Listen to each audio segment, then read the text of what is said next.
Hello guys, welcome to day 50 of the 90-day challenge for the law of attraction. Today we're going to talk about PsychoCybernetics.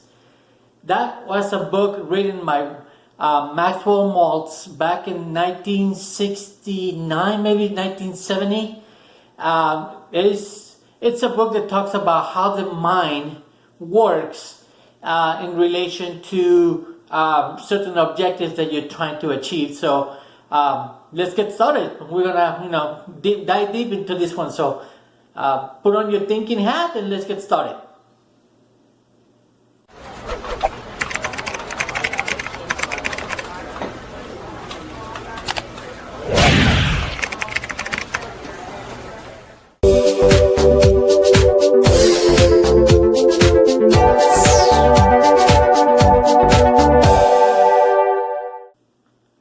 Welcome back guys, this is Miguel Olvera. Today is day 50 of the 90-day challenge for the law of attraction, and today we're going to talk about PsychoCybernetics. PsychoCybernetics is a book written by Maxwell Maltz, and this book talks about the science, of the mind and how it works in relation to achieving an objective. So most people are not familiar with this book. Not a lot of people heard about this book, but being that we are talking about the mind, it's a very essential book that you need to read, and I forgot to put it into my recommendations at the beginning of the 90-day challenge. And it talks about how the mind operates and how it actually works in relation in obtaining a goal or getting to a certain point. And I will be discussing that more in detail as we go on these videos. Today, all I'm trying to do is just introduce the video, since we stopped talking yesterday about the mind and how we are prisoners of our own making, and how we can get out of that.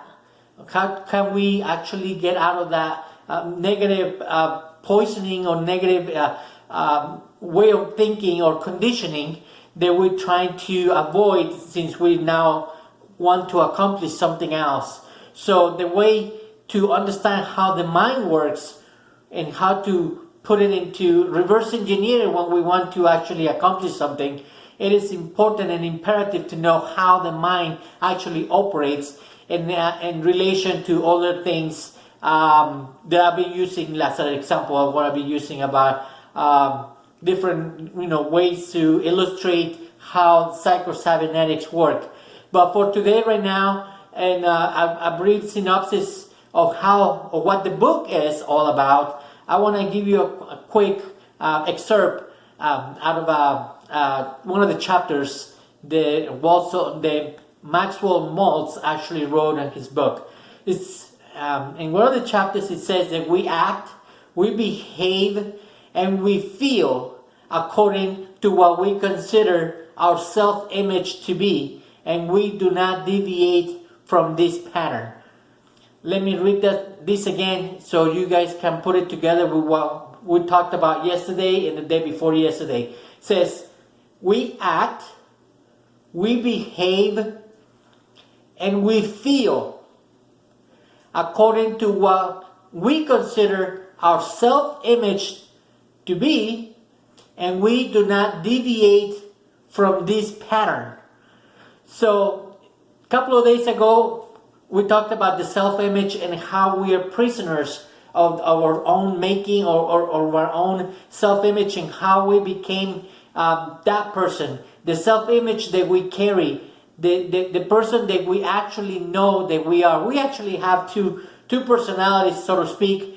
And this is, again, I'm going a little bit on a tangent, but I want to make sure that we understand completely what I'm trying to I want to illustrate perfectly clear what I'm trying to explain here. We have two personalities. One, the one that everybody sees. The one that you actually put out when you are with your friends, with your family, co-workers, neighbors, etc. And the other personality is the one that only you know. The one that you actually don't want anyone to know. The one that you, in secret, knows who you really are. So, we have two personas.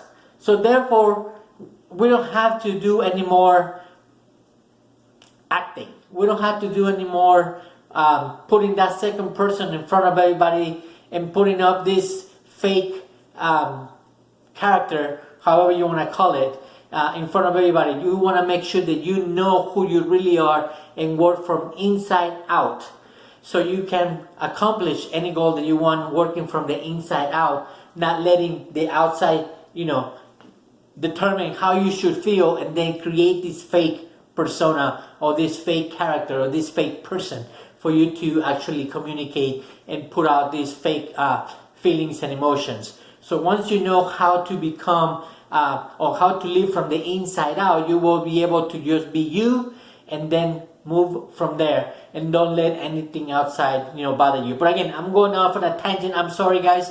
Right now we're talking about PsychoCybernetics, so it's very important that we know that how that works.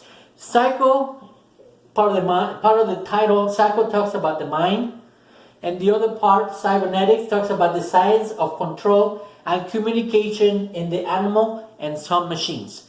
So that's what the title is. So we're talking about the mind and the communication and control of this thing, mind. Again, there is not a thing, it's actually vibration and activity. So we have to know, using the stick person that I introduced to you guys, we're going to discuss PsychoCybernetics using the stick person and other illustrations, so I can illustrate and tell you how to change this inner image or this self-image that you currently have and do whatever you want with it, so you can accomplish any goal you want.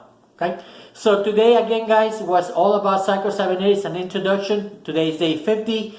I'm sorry if I went over and over and over some of the things. Again, it's just a matter of me trying to illustrate what's coming. As I said, the more we get deeper into the 90 days, the deeper we're going to get into this rabbit hole, and we're going to talk more into more complicated stuff. I know at the beginning, the first 14-15 days, it was more like a base, like a foundation type of thing, but now we're getting into the deep, and I want you guys to be crystal clear in what we're heading towards, so you guys have a good foundation. Don't forget about your teachability index. It's going to be very crucial that you guys keep it at 10. And then your training balance scale, again, forget about the how. Let's just focus on the feeling and everything. But the most important thing is the teachability index. I want you guys to keep an open mind at all times and make sure that you actually think about the ideas that I'm going to be presenting to you, so you guys have a better idea. Make sure that you analyze it. Don't just disregard it. Keep it at 10 and your willingness to accept change, and keep it at 10 and your willingness to learn new things, okay? So thank you very much, guys, for the last 49, today 50th day that you've been with me. It's been an awesome privilege to be with you for all this time, and I want to be thankful for your time. You definitely have put up or set aside 10 minutes of your day to listen to watch these videos. I'm really thankful that you are doing that. And if you have anybody, any friends, any relatives, anybody that you think will benefit from this, make sure you tell them. Subscribe, share, follow, turn on your post notifications, subscribe to the channel, share these videos with them, okay? I know sometimes I point this way and I keep on forgetting this down here too, for YouTube and Facebook, but turn on your post notifications, share, and then tomorrow, and then the day after tomorrow, we're going to talk more about this and get really deep into it. So have a great day, guys, and I'll see you tomorrow.